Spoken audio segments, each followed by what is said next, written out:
Hi YouTube, happy Monday and happy Indigenous Peoples Day.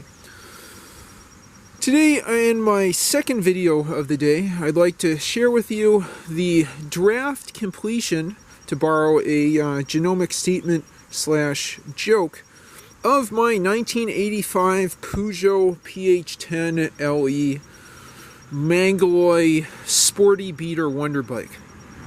I recorded one video not long after I got this, just going through an overview of components, talking about how I had a Peugeot previously and I was not impressed, but so far so good with this bike. Since I got it and did some preliminary restoration, I've ridden it about 145 miles or so. The last 20 have been really challenging because I had persistent flats on the rear rim. I ended up replacing the tire, having another flat, and then realizing that the original rim tape, which is plastic and sticky, was sliding around, exposing spoke nipples in that single wall rim. I tried replacing it, again had a flat, just reinstalling the tire, and then finally broke down and put some Velox cotton cloth rim tape and then a PVC rim strip for further reinforcement on top. And so far, something like 10 or 11 miles in, I haven't had any flats. Once I have some more extra tubes, I think I'll take this for a longer ride. The longest I've done on this is I believe 32 miles or so.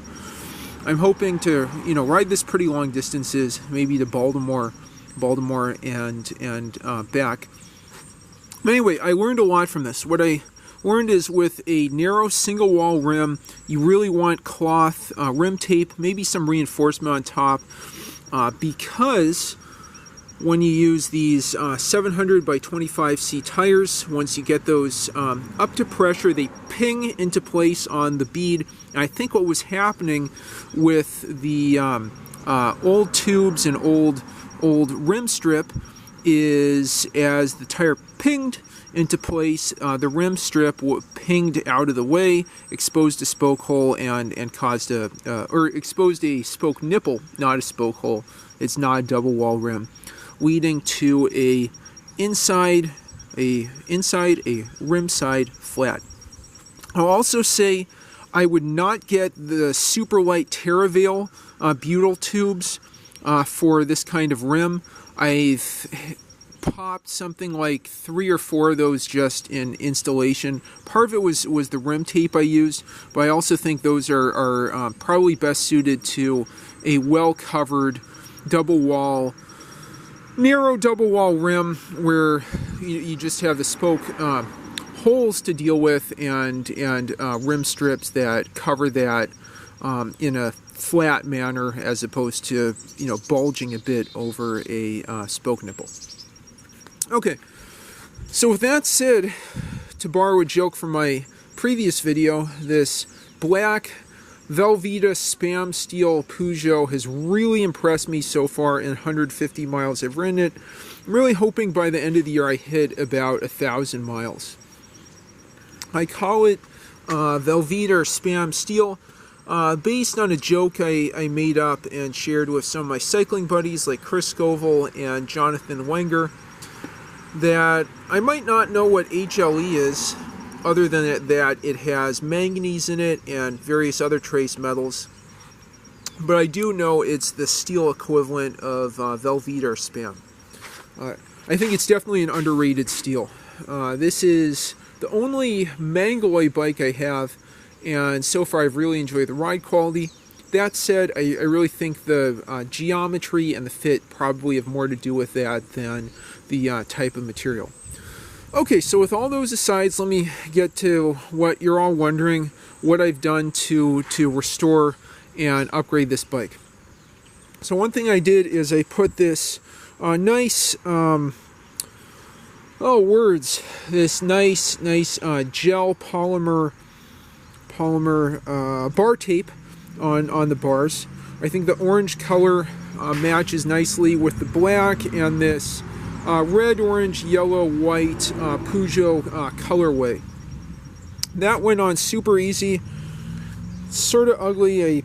This make do hood cover, make do hood, not hood cover, make do hood that I put on here. I do have some cane creaks I could install, but I don't want to cut and replace the brake cables at this point. Anyway, that feels really good. It's Chinelli tape. I use the Chinelli bar caps, as you can see, kind of see there. That feels really good.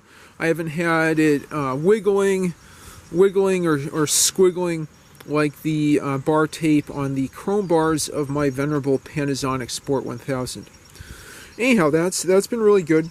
Another thing is I installed some fenders that fit these 700 by 25C tires quite well. These came off that hybrid bike that I'm still selling, the Specialized Globe Sport. I installed a black bell, again with this Black Widow, Black Velveeta theme. That's just a bike shop brand, haha, Walmart bell, and it does the job. It's easy to reach. I have my GPS mount on the stem here. Some really nice Zafal rechargeable LED lights that even shine a pattern onto the road so I see what's ahead of me. There's the Zafal rear light, an upgraded longer 24mm seat post that was ordered from a seller in Germany. I think it was 40 bucks, so it's probably the most expensive upgrade I've done to the bike. I added a Toe Peak pocket rocket pump by putting its bracket under the bottle cage here that came with the bike when I bought it. Here's a nice view of those shiny, probably polycarbonate fenders that I installed, along with the stays. They've looked pretty good so far. I've just mounted them with some M5 bolts and lock nuts on the other side of the eyelet. This had a rather okay kickstand right here before the Made in France decal, but since installing the fender, it wasn't fitting too well. It was also pushing and scratching up the cable to the front derailleur. So I went ahead and got this BV Taiwanese, oh wow, chainstay, non-drive side chainstay kickstand. At first I had some trouble mounting it down here, but then I took a handy dandy bit of rubber water heater hose and used that to be able to clamp this down further down on the chainstay. I made sure to tighten this really good so it doesn't loosen up. The other nice thing about mounting it there, in addition to not whacking into the pedal, is now I can rotate the pedal backwards and do some drivetrain cleaning without having this in a stand. Nice buy one get one free 2-for-1 Velveeta bike chain cleaning deal, chain cleaning kickstand deal. Okay. I also just briefly mentioned that I centered the Weinmann side pull brakes. I know a lot of people complain about this for, I guess, justified reason, but once I knew the method to do it, it wasn't all that difficult. It is, it's sort of difficult unless you do some Googling to figure out how to center the brakes.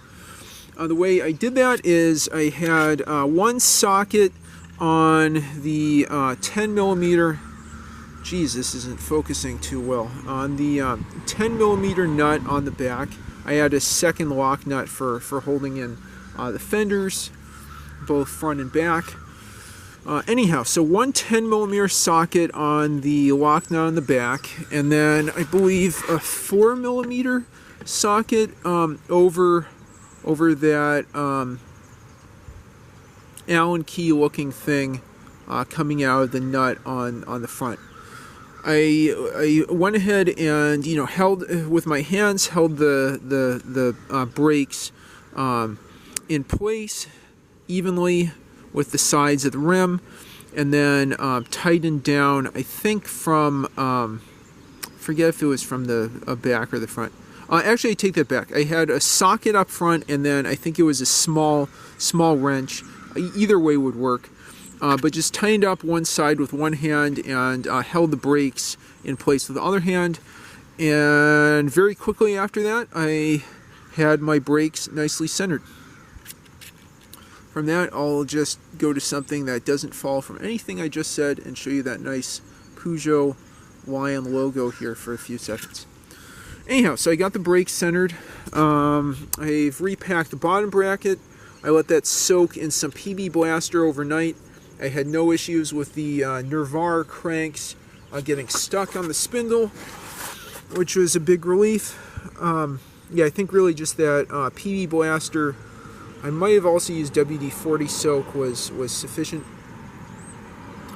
I mounted the rear fender with a M6 bolt there, along with that lock nut, and then some M5 bolts with lock nuts because these dang eyelets aren't threaded. Get off my lawn and thread my eyelets, buddy boy. Okay. Now, the 800-pound gorilla on the rear are these set of Transit Epic panniers that I got from a Facebook marketplace seller in Columbia, Maryland. He met up with me in Olney. I got these along with some panniers I put on my Raleigh 20, all for 25 bucks. So I'd say this was a $12 set of panniers. It has some metal bracket in here just to pack these up, collapse these up, or expand them. A lot of pockets for various stuff. Should make this a great touring bike. Those fit nicely on the Eclipse Super Rack that came with the bike. There's the rear fender. I think I should put a reflector and or one of those novelty license plates or something. Maybe I'll get a ride-on license plate just to celebrate the transit agency. That said, I'm hoping a future video to make some custom pennants advertising the local transit system here and mount them on the rack of this Peugeot, as well as my venerable Panasonic. Those bits of glue that you see there are what I use to reattach the very end of the fender. I guess I don't know if you call that a separate mud guard. Just by accident I cracked this up, cracked this off. It was not funny. I did not crack it up. I reattached this and glued it back together with some E6000 adhesive that seems to be handling well. And I used a little piece of what do you call that, milk bottle or distilled water bottle plastic to seal the thing together. I also cut that down so it wouldn't run into the tires. The front tire is an original from when I got the bike. It's a Vittoria Zafiro. So far, so good. I'm planning to replace that with Kenda Countach in the future. The rear rim now has a Kenda Countach Pro folding tire with puncture protection that pinged into place and even goes up to higher pressures than 120 psi, though I do have it inflated to 120 psi. And now for 24 hours plus about 10 miles of riding on no flats. Hopefully they'll keep up for some longer rides. I think before I take this for a real long ride, I'll do a 15-20 mile shakedown. And who knows, maybe ride this thing out to BWI and back, or to Baltimore City and back. Okay, and with that, I hope you appreciated my first long look at the upgraded black Velveeta steel sporty beater bike, 1985 Peugeot PH10LE, made out of HLE mangalloy steel. I'm looking forward to riding this many miles in the rest of 2025 and 2026. Oh, there we go. It wants to get its face into view. I'll hope to have some more update videos once I hit 500 miles, 1,000 miles, 2,000 miles or so. I really enjoyed this preliminary restoration. I'll probably work on the headset at some point in the future, maybe change the seat, but it's very rideable, very practical, as is a sportier companion to my Panasonic Sport 1000 beater bike. I'm really hoping to, rotate between these two bikes, have my Panasonic as more of a working beater and this as a sportier beater. One other note I forgot is the new rear rim I added has a 7-speed cassette. That's been shifting fine. I think it's a 130 millimeter hub, but it's fit between the dropouts real easily, just a couple millimeters of stretch.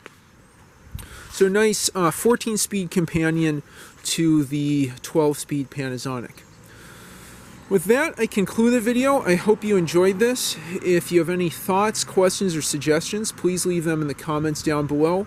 And if you like what you see, if you're enjoying my content, please like and subscribe as always. Happy riding and have a great rest of your week.